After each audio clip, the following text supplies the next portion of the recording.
Hi everyone, this is Aaron from Veloci Performance Products.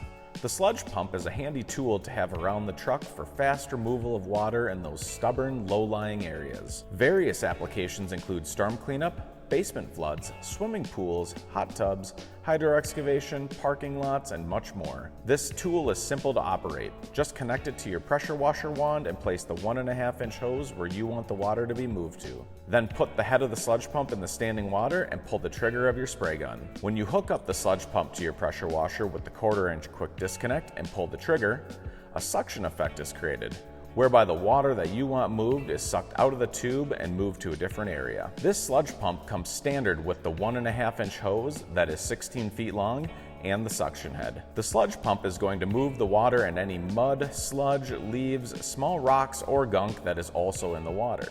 This is a very versatile tool for lots of different applications and is invaluable when you absolutely need to move that standing water. Thanks so much for watching and have a great day.